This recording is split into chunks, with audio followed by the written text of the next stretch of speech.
I'm a savage, drop the classic, thinking back, drop the classic, to establish, that the magic, it's automatic, got a mask, who was at it, living legend, lethal weapon, mastermind, never tried, tell him on,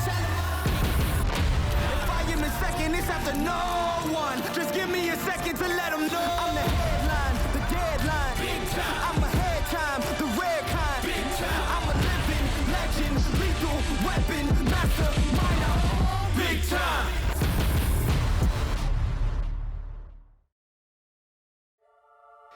In a city built to defy limits, an epicenter for human achievement, the T100 series arrives in Dubai. Here, in the heat of the desert, the world's best athletes face their final test before the grand final in Qatar. In the men's race, one name has dominated all season. Hayden Wilde has been untouchable. Maximum points, unmatched pace, records broken. Germany's Mick Knut, still looking for his first T100 victory, is hungry and fearless, with one goal to stand on the top step at the podium.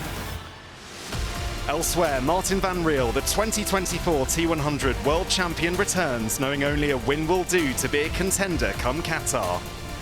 And in the women's race, the new kid on the block, Kate Woff, leads the standings. With 5 starts and 5 podium finishes, she's beginning to look like a champion.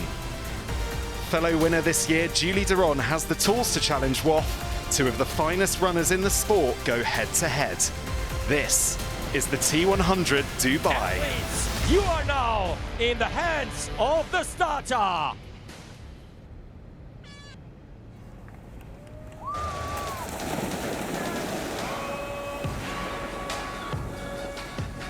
This was the race. So away we go here in Dubai under the fierce desert heat. Our athletes are about to endure a world of pain and suffering before we crown our 2025 Dubai champion. Hayden Wilde in the yellow cap, unbeaten so far this year on the T100. He had it all his own way, but be in no doubt the rest of the pack are hunting him down. Mick Knut, 2 second places this year. This has to be the day that he takes the top step to contend in Qatar. Well, what about our returning 2024 world champion, Martin van Riel? He's back and he's chasing down Hayden's dominance. These conditions, rest assured, are absolutely brutal. It's been a long and grueling season, so don't go anywhere. Anything can happen. Yeah, and what are you spotting so far? Over the season, we've seen the overall level of the swim become more and more dense. So it seems that it's harder and harder to make an actual difference during the swim segment. As we always used to say, you can't win a triathlon in the swim, but you can certainly lose it. But it really looks to me as though everyone is bunched up very, very tightly here. We see the lead spreading out a little bit after the initial excitement, running off the sandy beach on lap 1 of 2.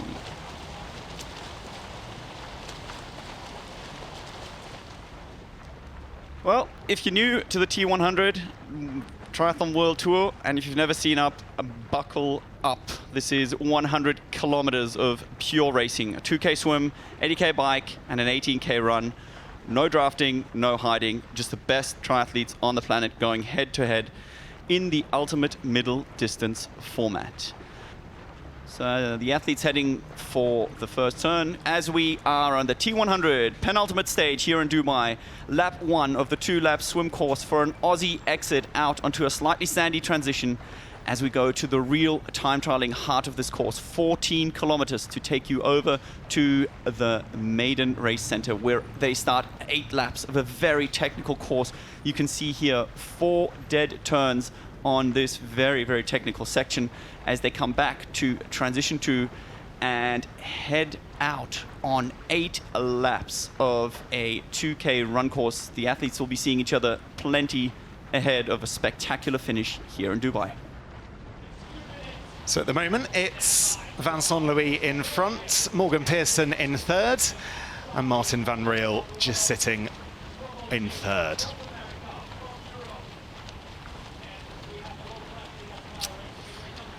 So that is, as I mentioned, Vincent Louis out in front. Really good to see him back on the T100.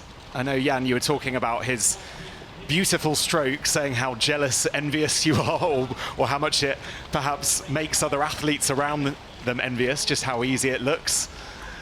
Well, it's fascinating when you look at athletes and you look at their hand positions, how they enter the water and how they set their stroke up. You know, a lot of age groupers have this as their biggest struggle, is that if you fight water, you're going to lose. And Vincent just seems to be dancing with water. The way he sets himself up to use his biggest muscles to swim is, you know, the sign of true efficiency. That's what you need in order to be effective here. And he has well and truly created a gap of 6 athletes that are heading out here. We're going to get a bit of a better look, as is he on this Aussie exit. Yeah, that's always the moment that I quite like watching. Is the look back at the Aussie exit from the person in front to see just how far ahead they are. But this will be the first opportunity that Vincent Louis will be able to do that, as we see a bit of porpoising there from Morgan Pearson, the most effective way to get out the water. Absolutely, it's an interesting tacket because the water depth is kind of in between. If you're tall enough, you can start porpoising early. Oh, that looks like 6 athletes. And we have Vincent Louis, Morgan Pearson, Martin Van Riel, Jonas Schomburg. I mean, has that guy taken a break? Samuel Dickinson and Hirsch closing that gap. And that's a solid little gap that they've created. We'll see how much they can make of that in the second lap. Where is Hayden Wild? That's the question, of course, that all of his fellow athletes will be wanting to look at. 28 seconds behind the lead. Hayden Wild in 10th. And that's interesting, right? I mean, a 28-second gap, my bad. You know, that is something that we haven't seen yet. I think on the second gap, on the second lap, if they can really push on the gas and keep their pacing straight. Hayden on the very left of your screen here, you know, fighting for position. But I think much of it has actually been the sighting of Vincent Louis. It seems that, you know, the early splits that we saw is actually double punishment for the second group that is fighting to hold on, but they're also swimming a longer way. So, quick look there at the average paces in that first lap. And my goodness me, if you're used to swimming it in your pool at home, 1:13 is mighty, mighty impressive from those at the very front. It is, but it also isn't. Okay. I would not expect the pack to split at 1:13 pace. 1:13 pace over this kind of distance is what you would expect. Probably more middle of the pack than front of the pack. I mean, it's, yeah, something that, again, speaks to the sighting. So the one thing is the theoretical distance, the 1,000 meters per lap. The other may well be that the actual distance is longer. And then the last thing you're not factoring in is currents. You know, it's very hard to see. But yeah, we're seeing a strong first pack. That should be Martin Van Riel in screen, just sitting on the feet of Vincent Louis. And we can see that gap has blown out. And once again, it looked like he'd taken the wrong line. And the currents must just be in favor. He has read this like a book and really blown out this advantage. You can see a 15-second gap. That's incredible, isn't it? Wow. Yeah. The 15-second gap is at the end of the first lap, so that gives you a good reference. You know, it doesn't look far, but in swimming, meters are hard to come by.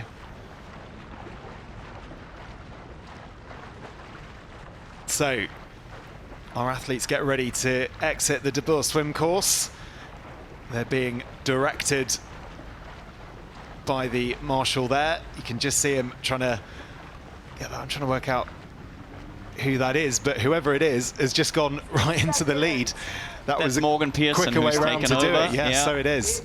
Look at him, and we've heard that he's in great shape. You know, he is heading for probably his 1 weak link, and he's going to try and make sure that he's out first on this very technical first section, as we see someone dropping their cap and going back and making sure they don't get a penalty. I think that was Willy Hirsch. And we are on with Martin Van Riel, defending Dubai champion. So yeah, what have they got to do in this first transition zone? So we saw Martin Van Riel actually take a bottle out of the pack there, which means that he's been keeping it on ice to make sure he's got cold fluids. He's taking on his helmet, taking off their swim skin. And now it's quite a long run. As you can see, they're running across the sand. This has been carpeted to make sure that, you know, everyone is not running on the actual sand itself. But they will have quite a way until they can mount their bikes and then start going through this technical first bit. And you can see it's quite bumpy, isn't it? It's not smooth, as you said, Jan. It's carpet on sand. You don't need to be an expert to work out, but that's quite a challenging, as that was a big bump. A big bump there. But here we go. This is Mikanu at the front of the second group. Hayden Wild just behind. And Hayden Wild there, Jan, he's just racing in his tri-suit. No swim skin for him. Yeah, and this will be interesting. You see some athletes here making sure they get the sand off their feet, running through those tubs. But Hayden Wild just playing it cool. He's sitting on the feet of Mikanu, making sure he loses as little energy as possible. And he has got a quick transition, and he is somebody who's not afraid of riding by himself. He is confident he can close that gap because he is a complete athlete. And we see Mathis Margier here taking on a bit of cold water and pushing over the sand to make sure that they get on. But this is the advantage of not swimming with a swim skin. You can see he's created a gap for himself. Up at the very top of your screen is Hayden Wild heading out. And once again, we go through a very tight technical section here on a bike path where it's just worth mentioning that you can carry so much more speed if you're not in a bunch. So that gap between the first group and the second group, about a minute at that first bike checkpoint, which is not insignificant, but certainly if you're Hayden Wild, you're probably licking your lips at that and going, hold on a minute, I can very much get to the front of that pack. Big time!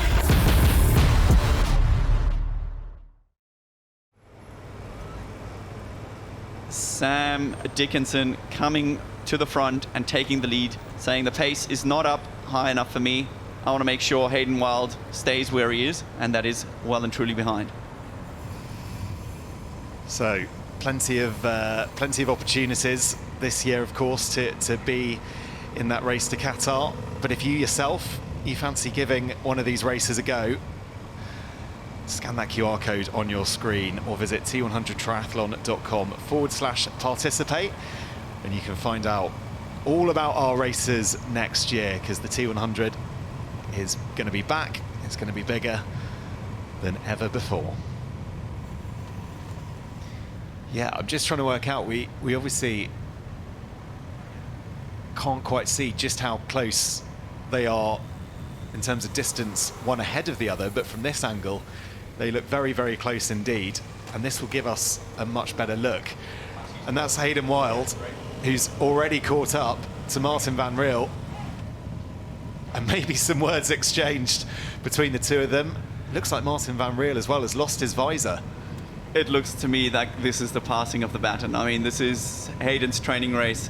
It's taken him the first lap. We are not even one lap deep into this first technical course that he's demolished a minute lead on Martin van Riel, who was one of the strongest riders last year. This was his race, obviously his conditions, and Hayden's just marching through.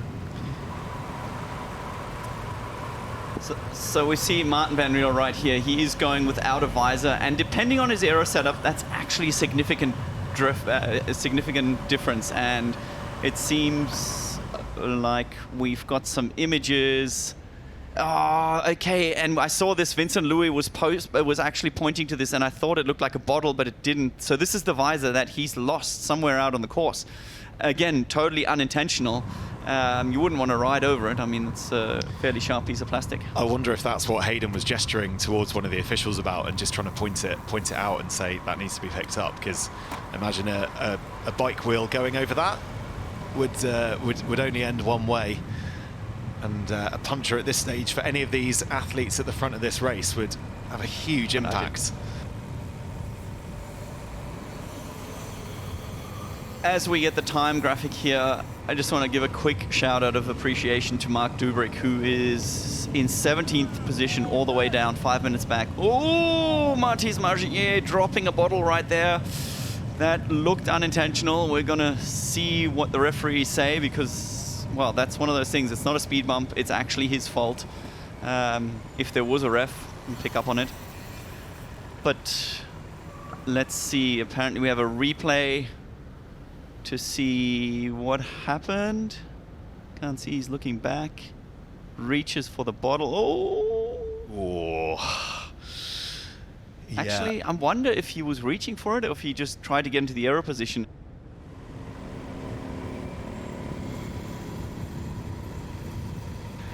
Hayden Wilde out in front. I'm not sure if they're working together or Sam is just holding on for dear life here. It seems that Mika Newt has come around him and just hasn't looked back. Yeah.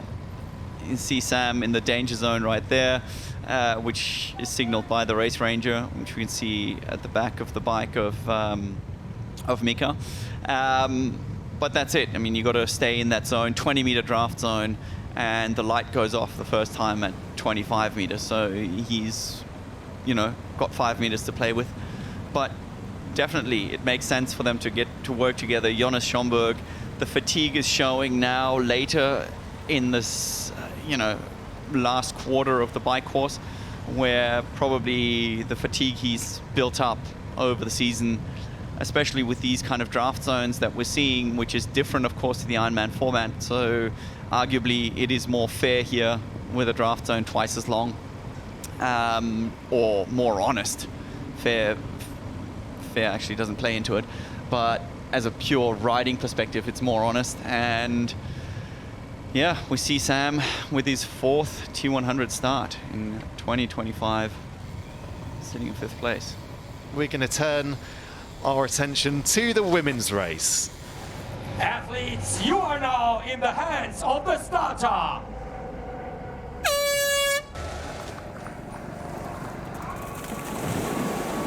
So the women's race gets underway here in Dubai. Our Race to Qatar leader, Kate Woff, in the yellow cap, has the potential here to lay down a marker in this series. A win, and she'll be in control of her destiny come Qatar. But a returning Julie Deron will have something to say about that. A race winner already this year. She's in the red cap. She has the power to beat anyone on her day. But unsurprisingly for anyone who has watched the T100 this year and across her entire career indeed, Jessica Learmonth is the one to watch in the green cap at the front of the swim. It really is quite something. Kate Woff leads the championship by 9 points over Lucy Charles-Barclay, who's not even here today. And Woff has the golden opportunity to build a Qatar cushion. Julie Deron's just back from injury. And honestly, I think she's dangerous. When the heat hits 30+ degrees this afternoon, anything can happen. 8 laps on the bike, 8 technical, brutal laps on the run, and a whole lot of pride on the line.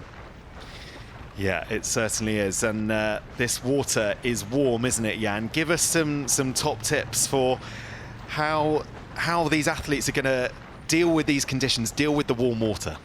Well, the water has now been measured at 30.5 degrees, and let me tell you, international competition in a swimming pool is 26.8, I think, 27, somewhere around there. And those 3 degrees make a huge difference. We see the lines here being picked, and obviously somebody has been watching Vincent Louis on the right here. I think that maybe Kate... No... Yeah, I think that's Kate Woff in the yellow cap. Yeah, it is Kate Woff. Obviously watching Vincent Louis, how he did it. And this is got to be interesting what Jess Learmonth will do. We're used to seeing her in the lead. The shark of the T100 series with Lucy Charles-Barclay has not come to the fore yet. But this is very, very interesting tactics. And obviously something they would have adapted after seeing the men's race. So back to the men's race. Hayden Wilde still out in front. Not long to go, of course, until that second transition zone. As he takes on the last few of the climbs here with that very, very light, fleet-footed cadence. And the salt of the sweat is just drying up. It's hot, but it's dry, and it's just a very, very different kind of challenge. Yeah, it certainly is. He's missed the turn. think he's Oh my just missed God, the he has turn. missed transition. Hayden, what are you doing? Nope, you're not. You're wrong, buddy. Oh my goodness. Oh, and it goes that quick. So Oh, Hayden Wild no. here has missed the transition zone. And so Oh, has so is Mathis Margie. Margirier. Oh my goodness me. Has he missed it or have we missed it? No, I honestly, it's funny enough because this has happened before in the Super League, but I mean, they're 1 or 2K loops, but no, if you do the maths, he's off. He's off, he's missed it. Oh my God, it goes that quick. And then all of a sudden, I want to know what Martin Van Riel is doing here. Tell me you looked at the lap counter. So this question is, where is Martin Van Riel now? Because if Martin Van Riel has gone into the transition zone, he has got a huge advantage here over Hayden Wild and Mathis Margirier. And even the motorbike's following him, and that is the power of Samora. It's just everybody is following you. So we have just had it confirmed by the officials. They have missed transition. Well, nothing like an extra 8K on the bike. Trust Hayden to do it. Oh, wow. So much for a turn of events. So this completely throws this race into disarray. And as soon as we get eyes on that transition zone, we will let you know who has correctly gone in.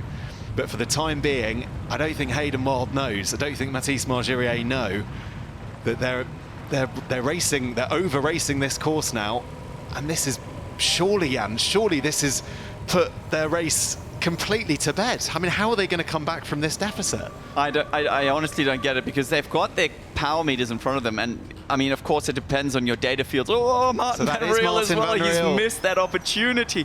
Guys, seriously, how can you do this? And whoever is coming in fourth, which should be Mika Nut, he would be having a celebration, unless, I don't know, is there a lap counter that's just gone wrong? See the irony. Here we go. Come on, Mika, concentrate.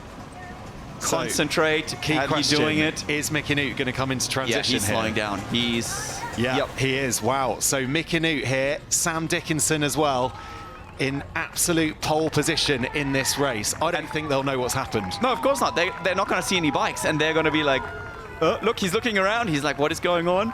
Because he's not seeing any bikes. So he'll be asking the question. He'll be asking everyone. Oh, this is gold. T100 never shy of some drama as it puts the socks on, an unexpected lead. It almost looks like he suddenly picked up an urgency, because technically the front runners, they wouldn't be disqualified. It's not like you're doing a lap too short. Yeah. I don't know the rule scenario in this case, but I know historically, at least, that the Super League tried, they didn't get disqualified for it. And all of a sudden, Mika Nut is out there, and he now has a realistic chance of winning. But he's got Sam Dickinson to roll through, and these guys are now leading the race.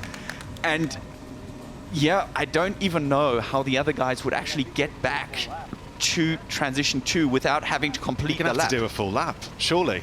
And that means 8K at the speed they're doing. That's 12 minutes. Yep, that's... Even Hayden Wild, as good as he's been this year, I don't think he's got that in his locker. So, right now, Sam Dickinson out in front of this men's race, and wow, this race has really been turned on its head.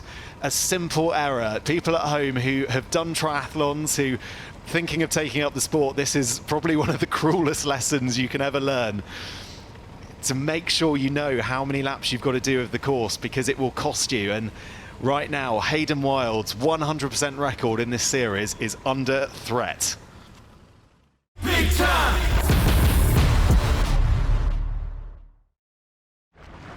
We go back to the women, and a strong pack of, what's that, seven athletes that are off the front.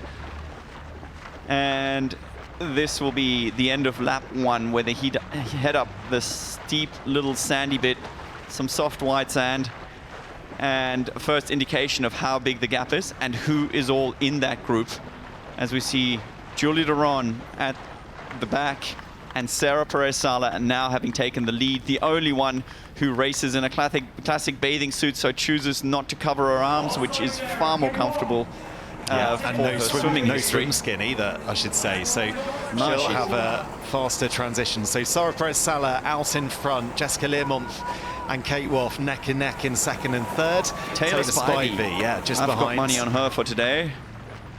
And that is Julie Duron in the red cap, just making her way into the water here on this De Boer swim course. Oh, and look at that move from Julie Duron. She's really made up some ground, super aggressive through that Aussie turn to get on the heels of the top 4 swimmers. I have a feeling this group might split up again and they won't be back as 7 athletes on lap 2. Let's turn our attention back to the men's race, which, if you're just joining us, as we mentioned, is in complete disarray. Hayden Wilde, Martin Van Riel, Mathis Margerier all doing an extra lap of the bike course, which has left Sam Dickinson and Mika Newt not far behind him, the very fortunate recipients of their bad luck. I mean, all the more for these guys. And I mean, for someone like Sam Dickinson, as we've said, a hugely impressive debut for him on the T100 in Spain. He's had a decent set of results since then, but now a T100 race that he's leading, that he is in control of here. Wow, if he was to go a bit further and to win this race, this would be the biggest result of his career. So we've been joking all day and we've been thinking about it all day. Does it take the T108, because every bike lap is an extra 8K, to actually see the limit of what Hayden Wilde is capable of? You know, there's the old saying, a race is a test of an athlete's limit, except for the winner. And, you know, we haven't really seen Hayden need to go to the limit. I wonder if the group has actually stayed together. We've got eyes on Hayden right here. He's lapping the athletes ahead, but as it stands, he is coming into transition with everyone else just ahead of him. This athlete is going to be wondering what the hell's going on. And Hayden is now going to put on his shoes and we're going to see his run. You can see Sam Dickinson there. He's exactly 2 kilometers behind. Oh my goodness. And we talked about this in the briefing. What happens if these athletes are actually allowed to run together now? Because technically they're not allowed to run together, which I don't think they would, but this is the moment that Hayden Wilde knows he has stuffed this up well and truly. And how much of a run has he got? I mean, 2Ks at their pace, that's 7 minutes that he's got to run faster. Well, probably, no, not 7 minutes, a lot less than that. 6:20 in Hayden's terms, but he's got to put on his shoes. If you want a challenge, Hayden, this is probably your biggest challenge of your career to date. He's putting the ice down the front of his tri-suit. Very important, despite everything that's gone on. He needs to keep it cool. And he needs to, as well as Martin Van Riel, Mathis Margerier, you can just see there, they need to get their running shoes on and they need to make up as much ground as possible if they want to be a factor in this race come the 18 kilometers at the end. No, he still doesn't believe it. He still doesn't know. He's stuffed it up. He's asking what's going on. Well, funny enough, we can see Sam up the road. He's got to close this gap and then a whole lap. If the field isn't able to test Hayden Wilde's limits, he himself has just done it by this mistake. So if you're Mathis Margerier or Martin Van Riel, who were also alongside him at that point in the race, you'd also be furious. Fuming. As we see the women now having split up. Jess Learmonth at the front taking on the pace. She's had some interesting preparations here. Once again, on the T100 YouTube channel, you can see everybody's racing, shouldering, bulging each other and practicing swim starts, and she's out there racing a little kid into the water. It was quite cute to see. Between her and Holly leading the mums section, at least, of mums who brought their kids here on race course. Yeah, about to lead the swim. Will be interesting to see where Julie Duron is. And it looks like Kate Woff on the right there, so really setting herself up and trying to improve, which is all she can do on her score. Yeah, Jessica Learmonth out in front. Ladies and gentlemen, that's then. Let's give it up for our race leader. That's then Taylor Spivey in second, Kate Woff in third, and Sarah Perez-Sala in fourth. And yeah, Jan, that's a huge gap, isn't it, to that group behind? Yeah, absolutely. They looked strong and like they were together, but just as we switched over to the men's race again, we saw Kate actually taking the outside line, looking from the swimmer's perspective, which seemed to be the one that made the difference for Vincent as well. So it's crazy how much the current seemed to play in here. And really, really interesting, yeah, also for Lucy Duron's return statement as to where she's going to be coming out of the water. Yeah, just looking at the timing data there, 33 seconds back for Julie Duron. So definitely did very, very well to make that group. Georgia Taylor-Brown just in front of her. That was when they came out the water. And these athletes will make their way out of this first transition zone onto this bike course. They've got 14K, which they'll never do again in this race before they're on their 8 laps out on this bike course. And as soon as we get the timing splits, we'll of course update you. And a beautiful aerial shot there. You can see it's not tight, but it's also not too wide either. And if the athletes want to make the pass, they are very much allowed to make the pass on that part of the course. They can do so, provided of course they stay out of that drafting zone, and the race ranger on the back of the bike in front. So Sarah Perez not able to take advantage of the fact that she was the only one that was not wearing a swim skin, and you know, we saw that on Hayden Wild. He was able to gather a few seconds. She would have, you know, not been able to really benefit from the fact that she didn't have to get changed. And she's carrying her momentum from Wollongong, which is great to see. You know, she's on fire after a podium there. Confidence is high, and let's see if she races a little bit more aggressive than usual.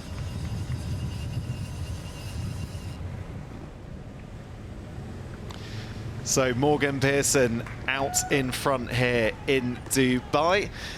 And let's take a look at what's happened in this crazy men's race so far. It's been absolutely bonkers. This is Hayden Wild missing the transition zone. He would end up doing an extra lap on this bike course. Mathis Margerier, Martin Van Riel also succumbing to that.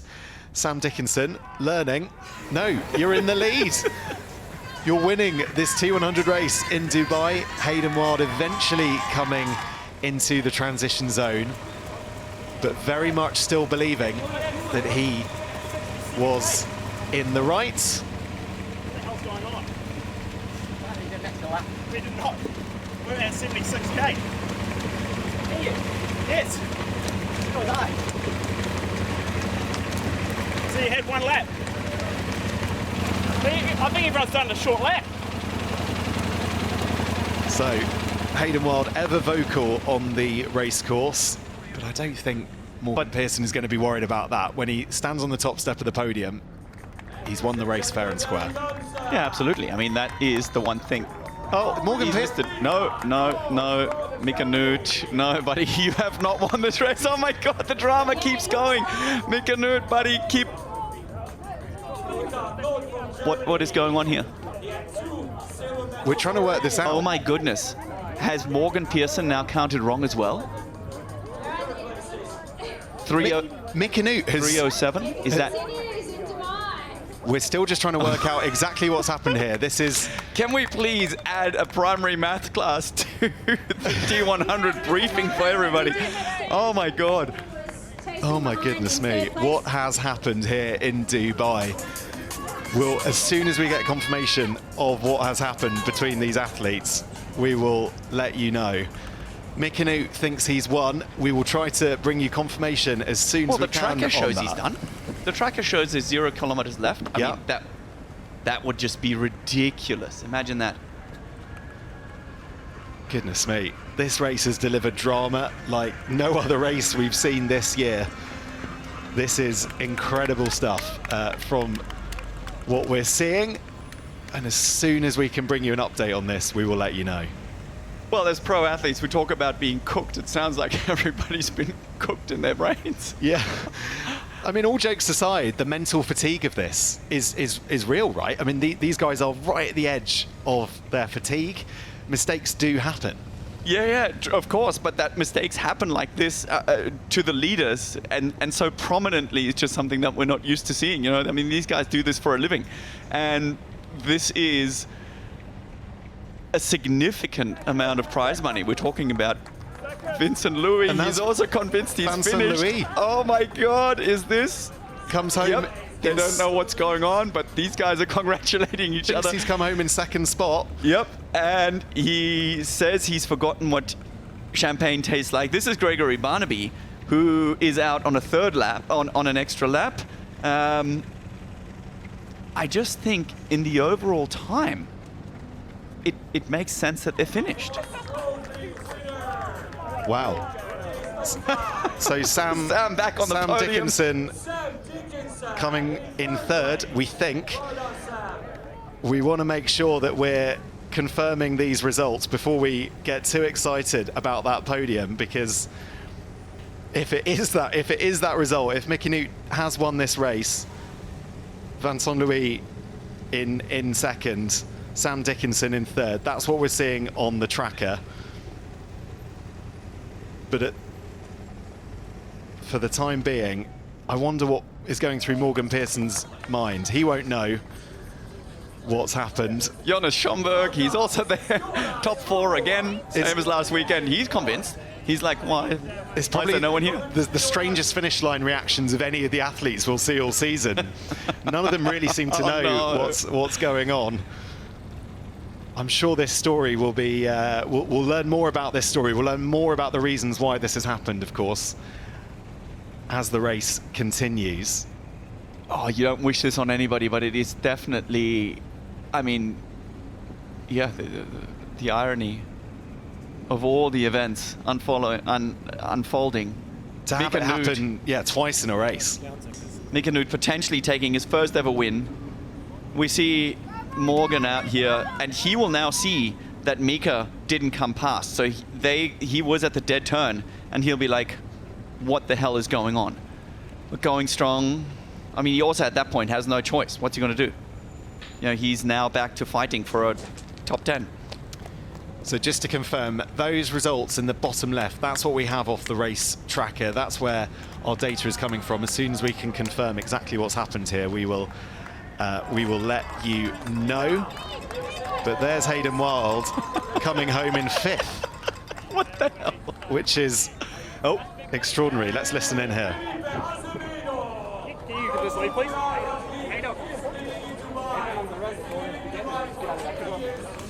And Morgan Pearson might be in for a bit of a shock here when he sees all of his fellow athletes out in front. Trying to get the intel from the athletes, who all look slightly confused. As I say, as soon as we have confirmation of these results, we will let you know as soon as possible. Big time! Oh so high above the skyline, the world's tallest building in the world, 828 meters high, and it really does dominate the skyline here. We've had what I can only describe as a rather crazy day of racing here on the T100. Our men's race has finished, and we're just waiting to confirm exactly those results. There's been some confusion over timing. Some people have done too many laps. Potentially some people have not done enough laps. But we will confirm that. And everything in between. And everything in between, yeah. We will confirm that as soon as we can. But just to look then at what's happening in the women's race, and Julie Duron out in front ahead of Jessica Learmonth. Kate Wolf's timing chip isn't working, but she is right there in 3rd spot ahead of Sarah Perez-Sala. Georgia Taylor-Brown is there, Holly Lawrence, Taylor Spivey, Lisa Pertera, Lizzie Rayner and Meg McDonald, all there, about 5 minutes back in that group behind. And similar to the men's race, we're seeing a lot of smaller little groups bunching up in order to make their way to the front as quickly as possible. I think it's an interesting position that we find ourselves in this race, just looking in terms of who those strong runners are in that, and if we're looking at what's going to happen later on, the fact that Julie Duron and the fact that Kate Woff are right next to each other, I think sets up a marvellous running race between those two athletes. And just to keep you posted on what's happened in the men's race, we are still waiting for the results of that to be confirmed. Those results are pending following athlete protests after the race. So, like we said, as soon as we get an update on that, we will of course bring it to you as soon as possible. Yeah, it was interesting getting a quick chat to some of the athletes and how they feel about it. Yeah, it's going to be a tricky situation because there are going to be athletes most likely taken off the rankings. Others, you know, are going to have the win of their life either way. And it's hard to celebrate that way. You know, it's not a champagne spraying situation. But yeah, let's focus on Kate just getting a last bit of cooling. This is herself setting herself up for the run. She's allowing a bit of a gap to blow out right here, which is interesting. Makes me wonder whether she's allowing to do it and she's that confident that she's feeling like $1 million, or whether the girls up front are just pushing all the way to the end. As we see, get eyes on Georgia Taylor-Brown. Yeah, and that gap between those front three to Georgia Taylor-Brown in fourth, quite significant. Over 3 minutes. Georgia Taylor-Brown right now very much the best of the rest. Yeah, so there we go. Nice smooth transitions from both Julie Duron and Jessica Learmonth as the run part of this final part of this women's race gets underway here in Dubai. And we're going to start to understand just how much of an impact that bike leg has had on the legs of these athletes. Kate Woff just arriving just behind. Look at that, Julie, no socks. That is doing it tough. I mean, it's very traditional to do that in the Olympic distance, but once you start going further than 10Ks, the risk of blisters is just tremendous, especially in these kind of conditions. Lots of sweating, lots of fluid being poured over your head, and all that salt basically goes to your feet. And you want to make sure that you don't get in blisters here, but she is taking charge. Risky, but smart transition. I think actually she always does it this way. She's probably used to it. But yeah, leaving no prisoners. So there we go. The run gets underway with Julie Duron out in front. An amazing drone shot there right from the very top. Seeing her just by that motorbike, providing us with those great images across the day. And that was quite a slow transition, I'd hazard a guess, from Kate Woff, certainly compared to Julie Duron, because it's 17 seconds the gap after they went through the first run checkpoint. Well, you got to remember, she rode in last and she chose to put on socks. And looking at this shot, Jess Learmonth also didn't put on socks, which, yeah, is risky again. I mean, considering she's had some calf issues, you kind of wonder, other athletes I think would even choose to put on compression socks. It's just something that gives you a little bit more feel of stability. It's something that I know, for instance, Sam Laidlow has chosen to do in the past in order to prevent and stay out of harm's way. So Kate Woff making smart decisions. She knows it's still an hour of running, even if everything goes well, as they head down this tricky bit. And they're all within reach. If it was 17 seconds, that is probably within 10 seconds already. Julie Duron right there in front, currently in first place, and Kate Woff not far behind at all. You can just see her making her way around those concrete bollards in the background.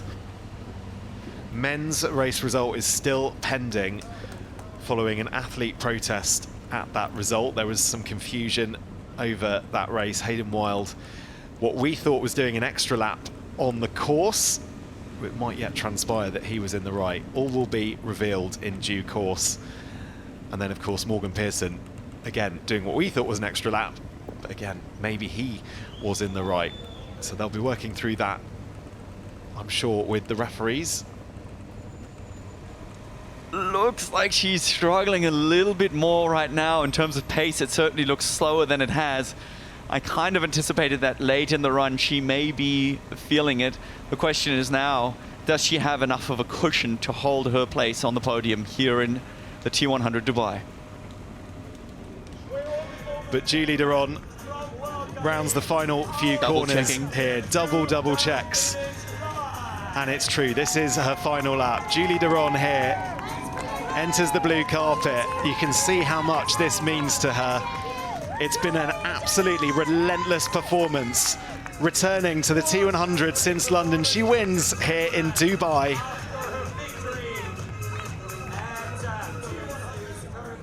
As we get eyes on Kate Woff.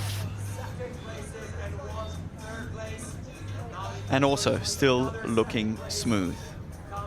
Nothing but the motorbike to chase at this moment. She'll go under this bridge around the last few corners to take home $16,000. Here we go then. She has gotten herself ready. She's rounding out this very last corner. 50 meters of a celebration.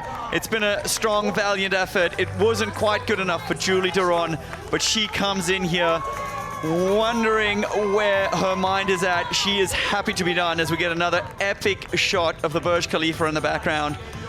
Well done, Kate Woff, second place, getting hugs from Julie Duron. First up, as we see Jess Learmonth coming in podium position.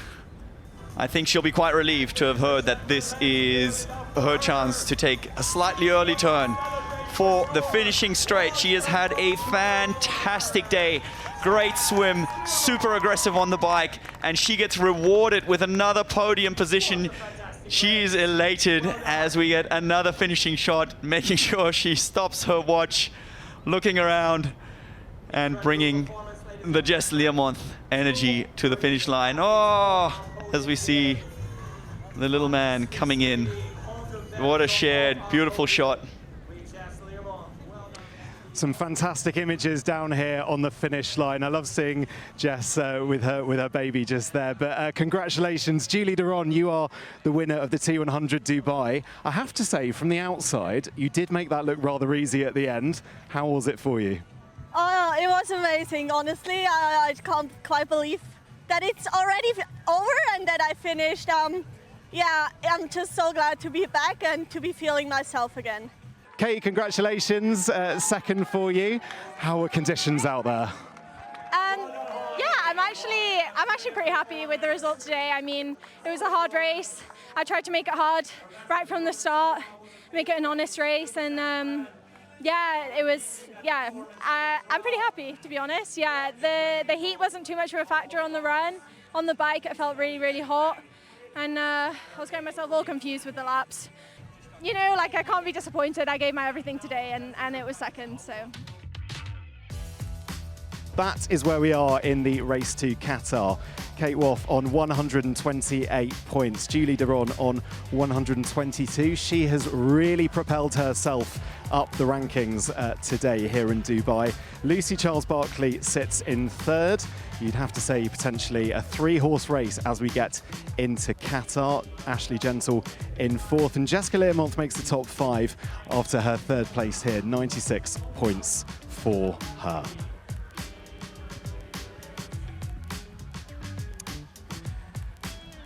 And just a reminder, next time we race, which will be in Qatar, that will be exactly when all the prizes are handed out.